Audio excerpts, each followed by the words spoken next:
Hey everyone, welcome to The Flip Side with your hosts Chris and Sean. We're a podcast rambling about the interesting questions in the world of movement. Hey guys, welcome back to The Flip Side. Today we are talking about flow states. We usually call it being in the zone. I think that's mostly how we refer to it on here. So I'm going to give a quick definition about this, at least what I can find on the internets. So it says, in positive psychology, a flow state, also known colloquially as being in the zone, is the mental state in which a person performing some activity is fully immersed in a feeling of energized focus, full involvement, and enjoyment in the process of the activity. So, a lot of words. A simple way that I think I've experienced flow state is usually more when I'm doing skills at a very high level, because you train your body to some degree, especially when I was doing gymnastics. You train your body to where muscle memory just kind of takes over and you just let things happen more or less, and you're not overthinking it, and you're trying to not process things in the middle of doing something. You're just kind of going at it and letting the result be. Have you ever really experienced anything like that? All the time. Yeah, it's we've talked about it before. It's my favorite thing in tricking is flow state. And the way I explain it is ultra instinct, when you get super warmed up and you're ready to go, and there's you're not hating on yourself during the session, you're just tricking and you're just moving. And it's really hard to just have combos that you want to do and not have them planned out, but that is usually the best way that I get into it. Having the right music and everything like that. But yeah, definitely I get into flow state all the time, and I try to get into flow state with everything that I do, not just tricking. Interesting. Yeah, and then because this is the second time we've recorded this episode, I just want to jump right into something else so that I don't forget it, and that is the disassociation. I think that is a really cool way to understand the opposite of flow state. If you understand its opposite, then you can understand really what it is. And so if you can disassociate while thinking of something, then I feel that you can also get into flow state of that thing. So for example, with tricking, I can disassociate myself right now from basically the present moment, almost an out of body experience, being in tricking and understanding how my body would be moving through space and how a move would feel and exactly how I'm taking off, how all of my joints are reacting, all of my weight distribution. I can put myself there and be basically 100% there and not here at all. And but then there's the opposite of that, which is flow state, where you're 100% in the present moment, but it is in that thing that you can disassociate into from your present. Okay. So that's what I think really sets it apart, as it's not just focus, it is meditative. Yeah. Okay. I actually really like that, actually. So as you guys heard him say before, this is our second time recording this because someone decided to die in the middle of it, and it wasn't me this time. So hey, it said 10% left, and I was like, oh, yep, I'll plug it in, but it wasn't plugged into the computer, just the wall. Chris. Hey, if you enjoy our content and you want to show some support, make sure you follow us on Spotify and Instagram. Our Instagram tag is _flip_side_podcast. Just make sure to go on there. Just shout out old episodes that you liked, anything about the new episodes. You can comment on any of them. We would really appreciate it. And if you do end up wanting to go a step further, just become a supporter. All you have to do is follow the link in the description in any of our episodes that we've published. And you can also go under the About section in our Spotify homepage. You can do as little as 99 cents a month. Any amount that you guys support us is going to help us build a better podcast and help build better trickers around the world. Chris, you and being a man. Yeah. So I'm going to pop this on screen. That's a little chart that we found. And it's at positivepsychology.com. So we're going to kind of describe things as it goes, and we're going to kind of give what we're thinking is what it means beyond just what it says for the words. So we're going to start from the right side. So there's a chart. Across the bottom, it goes from abilities from low to high, so left to right. Then top to bottom is challenges, so low on the bottom, high on the top. So starting in the middle below flow state is control, which means happening in confidence, which it feels to me like you just know, how do I describe that? You're in control and you can make changes consciously, like within what you're doing, and you're actually still fully aware, and you not really have disassociated, I believe, is what I have the feeling as. Because that's high ability, low, and like mid challenge. So you're I think it's like with complete ease as well. Yeah. Yeah. And then there's under that, in high ability, low challenge is something that's relaxation. So it's confident and contented. So I would imagine that's just like a menial task that you just enjoy doing. That's not really anything overstimulating. It's just something you're kind of doing. Like it could just be playing cards with people. It could be, sometimes that could be art. Like you could probably go into a flow state doing art, but I feel like it also could be potentially a relaxing thing. Yeah. Or in a relaxed state of mind, just like sitting in a jacuzzi or something like that. You're not really in a flow state. You're just in a relaxed general, just like no, there's no pressure, there's no nothing. It's just you're there and you exist. Right. You're just, confident and content. And the reason so these are all things that go into flow state. The reason we're going through these is because we want to get you guys into flow state. We want everyone to be able to do that because that is how you perform at your best. So yeah, we're just going through, this is a list of all of the things that will add up into flow state, and it's give and take it's give and take from each of these to get you into flow state. So these are all the pieces. So far we've got control and relaxation. And then, so I guess if we're going to take the pieces that are probably there, we'll switch over to the opposite side and just go to anxiety, because I feel like the bottom three aren't part of that actually. Yeah. Okay. Yeah. That's why they're farther away. Kind of like anxiety. So in some aspects, things that I've read, flow state is a weird balance between anxiety and control, or anxiety and relaxation, because it is like perfectly in the middle of it if you're looking at the charts. Yeah.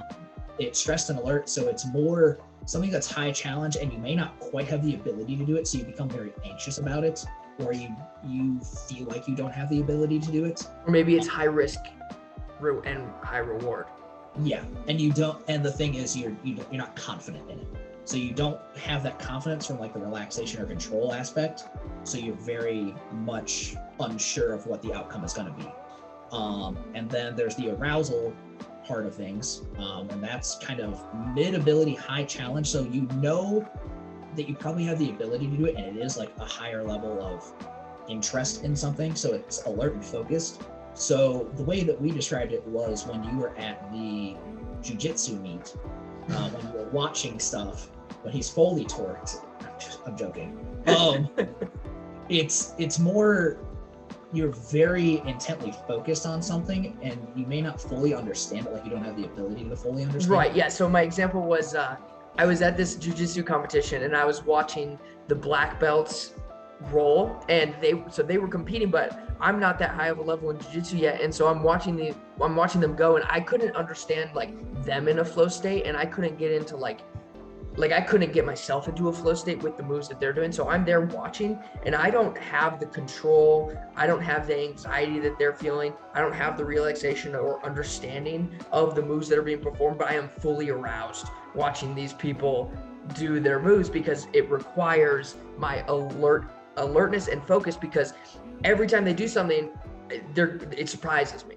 I'm like, oh, I see this opening, but it's so basic because I'm fundamental right now. So it's super basic for me. And obviously as a black belt, your toolbox is much larger. So they do something completely different. I'm like, whoa, just completely shocked. And obviously you can't reach a flow state if there's constant new information being poured in that you're not expecting. No, that's true. And I feel like all of these are pieces of leading into understanding like how to get into flow state in a way.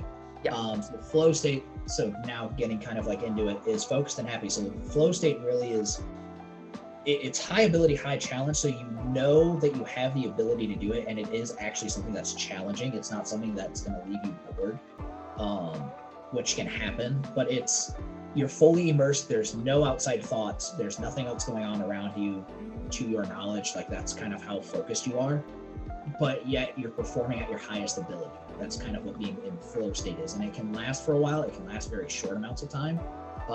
Like for my example that I had tried to use before, when I was doing routines, when I was at a competition, I was very much in like a flow state. Like when I was going to perform in front of the judges, I wasn't between anxiety and control.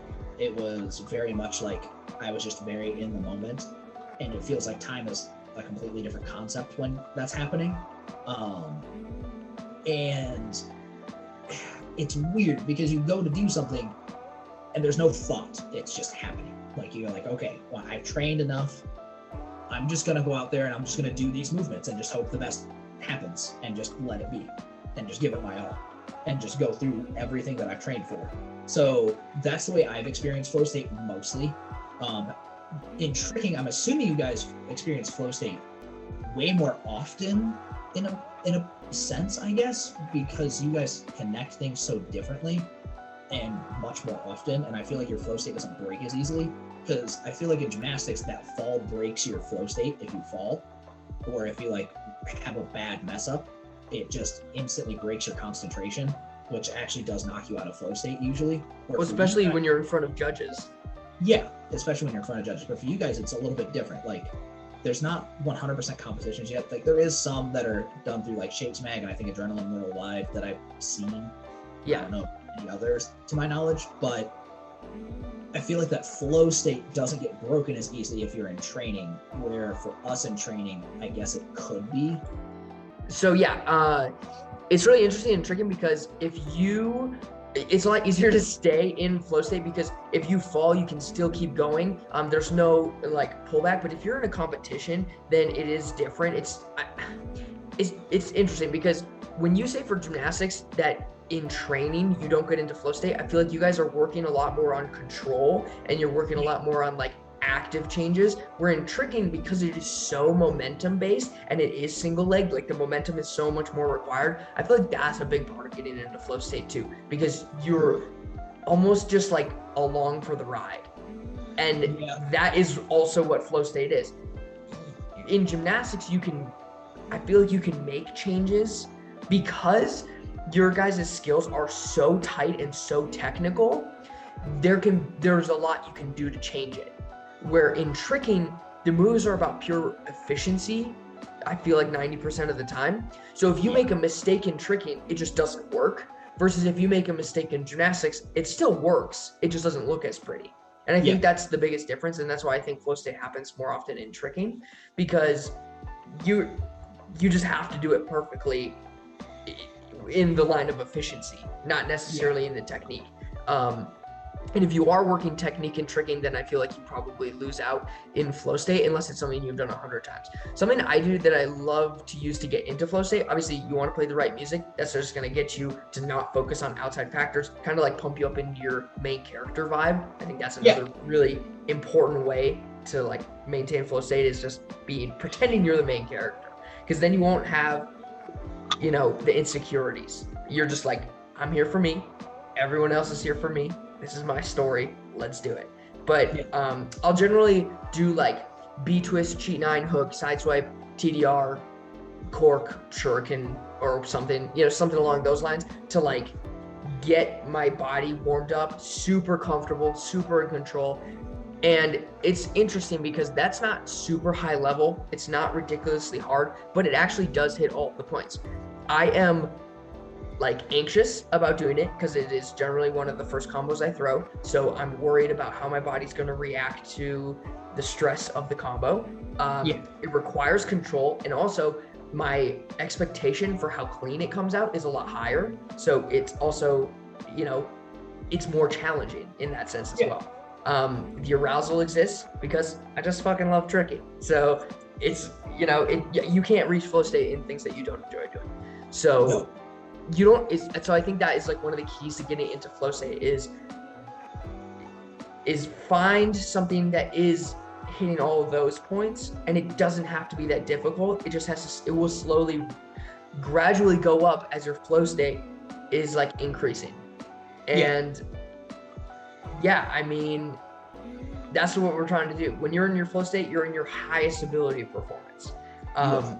And confidence is a huge piece of it. A story I wanted to go over was that I was in Muay Thai practice, and the coach comes over, and I was doing this move, and I was it was really disconnected because I'm used to doing this combo where like this series of punches and I'm not taking huge extra steps, but there was some like dips and dodges in between, but the punches were the same. And so because of that, it felt super awkward. I felt like my weight was all like mishappened and I just didn't feel right. Yeah. So he comes over and I would go, does this look right? It feels really awkward to me. And he's, no, it's perfect. Just keep doing it. I wouldn't change a thing. And I was like, oh, all right. He walked away. And then immediately I felt like I was going 10 times, I was hitting the bag 10 times harder. I was flowing way more just because I was confident in the moves I was doing now. He just told me it was good. So I just accepted it was good and kept moving. And then it was better. And I almost got into, basically a flow state just because of the confidence that I have in it. So that's what you need in order to get there. Yes. So before we go too far with too many stories, because I know I have a few more that I'm going to use eventually. I want to go into some signs of being in flow state. So I'm going to ignore those bottom 3 pieces of that chart just because they're not really helpful with understanding like flow state. It's just things that will very easily knock you out of flow state, in my opinion. So I didn't fully want to touch base on that, if that's okay. Well, let's just real quick say depression, which is apathy, boredom, like too content and not engaged, and relaxation. So yeah, so those are the 3, and worry. Those are the 4 that are the opposites of flow state. Okay, because I use relaxation as part of the flow state because you do want to be partially relaxed during flow state, I would assume. But yes, I but don't know. yeah, it's still touching the point. It is on the positive side, but it's still like, it's still on the way right. I get what you mean though. So signs of being in a flow state or a state of flow, I guess is another way of saying it. So there's 5 key points that I had found. One is you lose awareness of time. So that means something doesn't seem like time is passing as quickly or as slowly. Like you can get in a game of basketball. This is a quick example. You get in a game of basketball, you start playing at the beginning, you're like, okay, I'm gonna play for like a round or 2 or a quarter or 2, and it's like, okay, like that's fine. And you start playing and like an hour and a half is passing, you're like, holy shit, like where did the time go? Like that is being in a state of, that's part of being in a state of flow. Like you don't understand why time is flowing differently and what you're perceiving. Another point is you aren't thinking about yourself. So my mind doesn't wrap around that exactly. So I think it's, to me, that just is always more, you're not worried about what people are thinking about you, more or less, I guess. Or do you have a...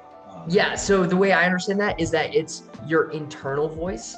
So it's like if you, for me, I constantly have a voice in my head. When I'm going through tricks, I'm going to say like, oh, my hip is here. Or like, say I'm doing like a swing chain combo. That's where it happens the most because it's long drawn out. There's things constantly happening and you have to make adjustments as you go. Like, oh, I lean too far back. So I'm going to lean a little bit more forward, or I'm going to flip a little bit faster, or my ankle was too hyperextended. So I'm going to make sure I'm on my toes, or I was looking at the floor too long. I'm going to get my head up. And these like changes that you make, like G switch after G switch or cork after cork, and you're like, oh, I need to increase my speed, I'm starting to slow down, or I need to pull my arms in tighter, or I need to eagle bigger because I'm about to throw a dub at the end of this one. Like things like that you're gonna be consciously thinking and telling yourself, or like, oh, that one was bad, oh, that one hurt, or this is bad tech, or oh no, there's a kid running right behind me. Like these are things that are like going through your head, and this is an internal voice that's like critiquing your own technique or critiquing the way that you're feeling during a certain thing. Like, I mean, I have thoughts that critique my thoughts. Like it's not like, so it's a problem. This is a problem. That sounds crazy, but that's okay. Yeah. So flow state, this is why I like it so much, because I'm constantly talking to myself in my own head. And so being in flow state is super nice for me. And I strive to reach it constantly as much as I can throughout the day, which is probably why I like to stay so busy. And so, constantly trying to reach this flow state, basically what happens is all the voices shut off and you're just there, you're just going. And it's like that ultra instinct feeling where you're in it and you're like, who's gonna mess with me? Nobody. Like you're like, I'm here and I'm here, for me, and that's it. And I'm just throwing down and you're full confidence. And if you fall, you're like, so what? It was still awesome. I'm gonna go again. Right? So it's that internal voice is shut off. You're just full confidence, full sends. You're there for it. Okay, so that makes more sense because that kind of also bleeds into number 3, which is you aren't interrupted by extraneous thoughts. It's kind of the same thing, in my opinion. It's like, oh, I didn't plant my toes. Oh, I didn't do this. Oh, I didn't do that. Oh, this was good. This wasn't. Kind of the same. I feel like that's almost the same concept in a way. Yeah. What was the title of the other one? You aren't thinking about yourself. Okay. Yeah. So I think that the other one, so the yourself one, I feel like is like more critiquing personal technique, and then the second one is probably more like thinking about like, oh, what am I going to eat for supper, or like what happened at work, like you're not say to me today. Yeah, exactly. Like not necessarily things about the physical, but things about like that are happening in your life, or like things that might you normally be anxious about or thinking about. Okay. And then number 4 is you are active. So I'm pretty sure that's just being engaged in the moment, really. It's just you're fully immersed in what's going on and you are just there. Yeah, that's a really interesting one because you can be, active. I feel like the way that they would describe it is that you would need to have like an elevated heart rate. I was reading this thing and I don't really know what this measurement is, but it said 120 bits. I don't know what that means, but basically it said that your brain can process 120 bits at a time. And when you're in flow state, 120 bits are being processed with the task that you are performing. So I think that based on that, you can enter flow state and not quote unquote be active. Because I think that we reach flow state in the podcast sometimes when we just like vomit out words and we're just saying stuff and we're like, wow, I didn't even plan any of that. It just kind of happened. Okay. Yeah, so I think that you can do it and like you said before, like I personally go into flow state when I paint sometimes, not often, but sometimes I do. I have to be really engaged in the painting I'm doing. I have to be really like excited to be working on the one I'm working on. Yeah. And then I will, because like what is active? Like I am living in my own body being active, because you can live in your head and not be active. But as long as you're using your physical body, I call that active. It doesn't have to be like physically taxing. Right. Yeah. It's being fully present within that moment and like you're really taking in every bit of information and actually using it. Whoa, do you want to know something crazy? Oh God. I just was like, what if when you drink alcohol or smoke weed that you reach a flow state easier? Yeah, because sometimes your inner monologue turns off like mine does. Right. Because maybe that's why people like it. Yeah. I would be really interested to see studies on like how the brain looks on certain drugs versus flow state, and see how similar it is. That is actually kind of interesting because really interesting that sometimes my inner monologue then comes out to be my external monologue, and that does not help. Yeah, I don't know, but like I feel like if you're drunk and you do any activity ever, you're immediately in flow state because you need your full attention. Yeah. I don't know. It's interesting. And then the last one is you work effortlessly. So it really means you're autonomous at that point. You're not. So like how the other ones, you aren't thinking about yourself, there's no extraneous thoughts and you're being active. They really lead into that one, that you're working effortlessly, because you're not thinking about the movement. The simplest way of saying it is you're just letting it happen. So going back to the example with basketball, like you're playing and you're not thinking about how you're going to shoot, but for some reason it just feels like you go to shoot and you just know it's going to go in, or you know it's going to be a good shot, just because you're taking in and processing so much information and compacting it and using it for what you're doing, but you're not having to think about it. It's just literally happening. Right. I'm so bad at that because I learn everything in a deep mechanical sense. I'm like, okay, this is because of this, and this lines up with that. And so like while I'm performing it, I would probably be doing that a lot. But once I get the muscle memory, then it's just quick. And you don't have to think of the technique at all. I think that's a really good example. You just shoot the shot, and then you don't go like, oh, I need to be leaning here, looking here, my wrist goes like this. You just do it. something that I was talking to this really good pool player. He's telling me like, he goes, yeah, the way that I make most of my shots is I don't line it up.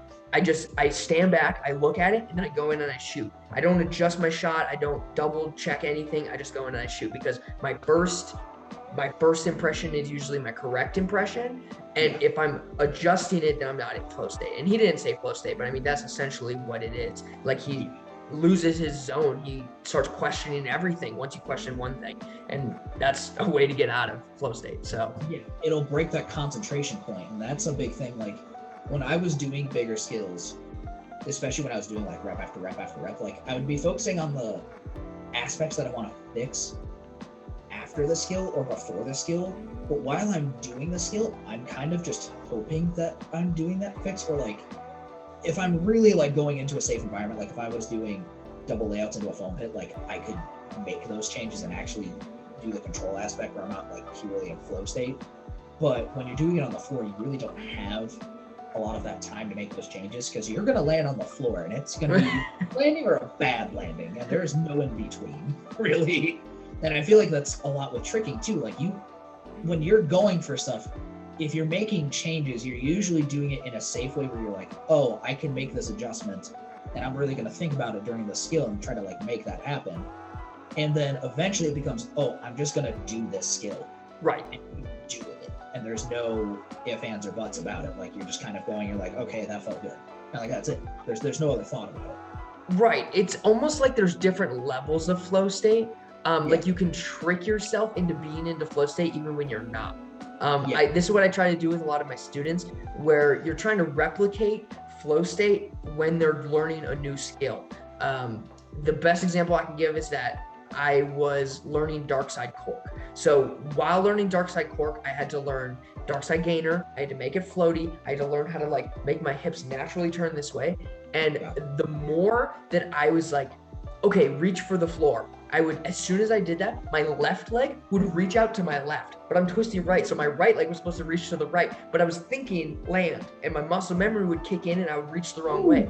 And I would be like, whoa, but I was just doing this in the hyperbolic time chamber. So I was like, I'm not really soft, man. So it was no big deal. But I just kept doing that over and over again. And then I would be like actively making changes. I'd be like, okay, turn your shoulder. And I was doing these things, and I actually never landed one where I was consciously making a change.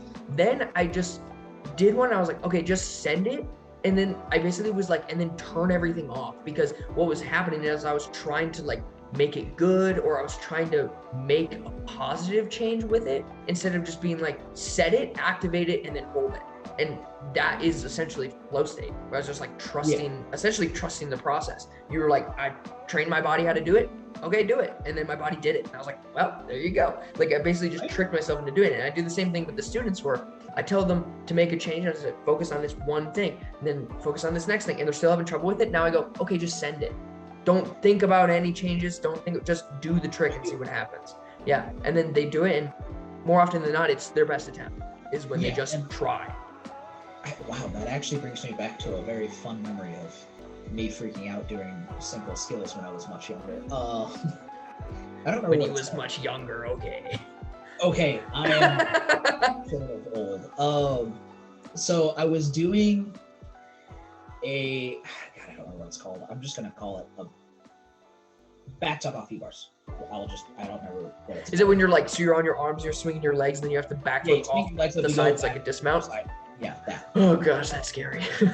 Yeah, it is. And I could never I could correctly do it, but it just terrified me, and I just didn't continue working them, really. I just worked on doing I don't blame you. Dismounts instead, and I was like, yeah, they're harder to get into, but anyway, besides the fact, the way that one of the guys came up to me, he was one of the older guys, he was like, look, the simplest way that sometimes it helps you to like calm down or like just let your body do the work is you think of a white square.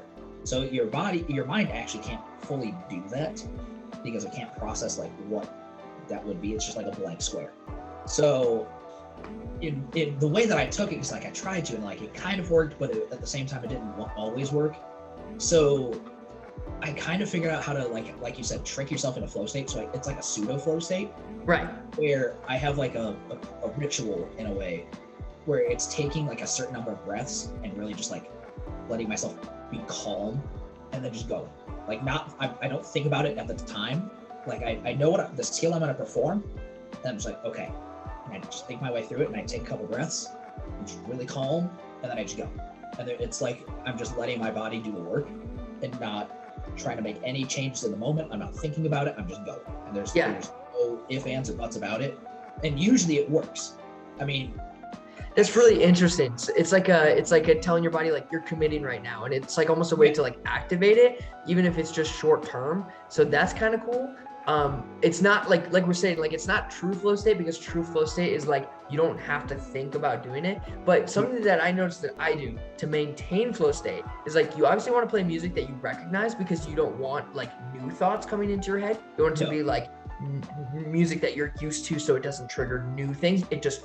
And also if it's music that you constantly play while you are normally in flow state, then it will probably bring you back also. And then like you said, like it's like a routine or like a ritual. Something that I do is like, so because I broke my right ankle, I got in this habit of checking it before I take a pass. So I'll be tricking it, I'll be going really hard, and then my ankles will start to get shaky. And so what I do is I'll stomp on the ball of my foot, like just quick, like bam, bam, bam, bam, just stomping my foot, like quick, just making sure my ankle is sturdy before I take my pass. And now that is just something I do, and it helps me like maintain flow state, because it also keeps me in the present moment, because I'm basically like kicking the floor, so I can feel that in my foot, and it keeps me present, because you're so like you don't want to get in your head. And then something else I do is I'll like cough when I don't need to cough. So I'll be like there, because you're like catching your breath. I mean, like it's hard cardio. So I'm there and I'm like just like, just grunting to myself. And that keeps like the thoughts out of my head too, where I'm just, and there's actually been science proving that, okay, so like the reason they went into that is because like people would like run when they work out and they like lift weights. It actually does make you stronger. Like it's a real thing. Like grunting makes you physically be able to lift more weight and do more strenuous exercise. Really? Yes. I'll have to look into it more to figure out like the logistics behind it, but I read into that and I was like, that's really cool. So yeah, that's interesting. But it basically keeps me in flow state. I think it just keeps my thoughts empty. It keeps me in the present moment. Maybe I'm like actively embarrassing myself so that I'm like feeling shame and like trying to perform better. I don't know what the reasoning behind that is, but yeah, I mean, I've always kind of done that. So no, that's interesting, because like it's almost like your own ritual of getting into flow state, because that's a big thing that they've that I've read in an article, in a couple articles, is like have your pre-flow state ritual so it's easier to control when you go into flow states. Yeah. So even if it's only short term, you're actually letting your body go into it and not fighting it, because the hardest one, you're naturally going to fight yourself going into it, because autonomous movement is actually terrifying, because there's no thought behind it. It's just you're moving. Do you know what's super interesting about this is that I don't think I've ever been injured not in flow state. I've always been injured when I'm not in it, but if I'm in flow state, I don't think I've ever been injured. Same, because once you have that one conscious thought, it breaks your concentration. You break your concentration, and guess what you do? You do something. Plus, I don't think that you can maintain flow state on tricks that you don't have full mastery of, or you're working on a new technique or things like that. So flow state is probably the safest place you can be. Plus, on top of that, you're warmed up, you're hot, your joints are, mobile, you're going through movements you're used to. I mean, and you're trusting yourself. Full confidence is what makes the shit work. Yeah, because I've had a couple times where I've broken concentration, and it was very slightly, and I feel like it just had more drastic results, because like that's how I jam my ankles most time on double backs, because I like felt something was off. So like in the moment, my concentration was broken for just long enough where I probably did something too late, or I didn't hold long enough for my flip. That's not how I got my concussion. My concussion was a complete mishap.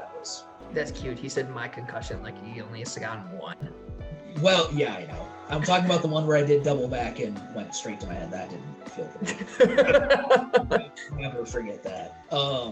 When I tore my ACL the first time doing double full, I literally remember the thought that I had going into the pass beforehand. Oh gosh. And I was just like, I am way too tired for this. That's exactly what I thought when I tore my AMCL. I was on the train and I was like, I should really not be doing this. And then I did it anyway. And I did it. And I just remember, like, I took off for the double full and I was just like, well, I got to do it. And I'm pretty sure that's like the momentary lapse of like the takeoff to the timing of the pole probably led to me putting my foot down a quarter turn too early and then tearing my ACL. Yeah. And that's all. Because like that's what happened. I remember getting it on video and it was, I don't have the video anymore, but I remember looking back on it because my mom was recording it. And you see me land, my foot was this way, and my knee just kind of like, and my body like kept turning. So you see it pretty much just like shift out of place and then shift back in. Yeah. And then me just fall to the ground and grabbing my knee. Luckily not screaming profanity somehow. And you were like, my flow state, ah! Yeah, I was like, oh no, my flow state. Yeah, that's what I was thinking. Oh, Chris, you work wonders. A quick thing, I guess I don't know if I should touch on these because we're running out of time. There's another thing in the article that I keep actually going back to. It's on positivepsychology.com. This dude who coined the term, I am not going to try to pronounce his name again because it was really bad when I tried last time. Yeah, we'll just link up to it. I'll just link it because there is no way I could pronounce that correctly. He breaks it up into 9 different dimensions to understand like flow state and the onset of it. So I'm just gonna list them like rapid fire almost because we got just a little bit of time left. So it's presence of clear goals, availability of immediate feedback, the match of challenges with adequate personal skills. So these are all things that we've pretty much touched on. Merging of action and awareness, focused attention and concentration on the task at hand, perception of control over the situation, loss of self-consciousness, absorption so intense that it alters the sense of time, and intrinsic motivation and autonomous initiative. That's a lot of words. Yeah, no, that pretty much, that's a great conclusion. I mean, that really wrapped it all up. Yeah, so it's all thing talking about, right? Especially like the loss of self-consciousness, the intrinsic motivation and autonomous initiative. So that's that sense of just being so calm and aware of what you're doing and feel like you have full control over what's going on, that you don't have to think about it, is like most of those points, and you know that you can do it. So that's kind of the way that I feel like it feeds into itself, is with those 9 particular like dimensions, I guess, in a way of putting it. Did you have anything else you wanted to add to like the list potentially, or anything else you wanted to add? Yeah, the only thing I wanted to go into is, I mean, we pretty much touched on all of the things that I can go into flow state on, except the one other thing that we mentioned on our previous recording that I didn't get to say this time is that going into flow state when you drive. I think that's a really interesting one because it does actually hit all of the points, maybe minus the like being in the present moment, I think. But you still get that alteration of time. You're still playing your music. You do have to focus, even if you're not realizing you're focusing. But you know, you'll have a 40-minute drive and you'll be like, "Oh, I'm here," you know. And it's like, dang, like so. Colorado, Indiana, and you're like, "Oh man, 2 or 3 hours. How did that happen?" Yeah, constantly. I've definitely had that where you just like turn on some music, or you turn on a podcast, or you're just talking to somebody, and you're not paying attention to the time, and you're just like. You're still driving because you know how to drive, and it's not like that complicated to drive, and you're just kind of going through the motions, and all of a sudden you look down at the clock, you're like, holy shit. Yeah, I'm curious if that is flow state or if that's just like a lack of attention. Like, is it disassociation or is it flow state? Yeah, I guess it would be more disassociation potentially. But maybe you are disassociating to it. Maybe this is the same thing with the drugs, because you're like, you have the drugs and you're like, so my ability to pay attention is lessened. I can only access 60 bytes, you know? But then you're like, it only takes 60 bytes to get into flow state. And it could be the same thing with the driving. Because you're distracted in dissociation, then you can now get into flow state because you have a lower attention. But yeah, that's pretty much all I want to say before the video cuts out. See you guys. Don't forget to follow us on the_flip_side_podcast on Instagram. And CHRISPY_TRIX. That's Crispy Tricks on Instagram. And I also have another YouTube channel, Tricks Fix, TRIX space FIX, for more tutorials and other things. And we'll see you guys next time.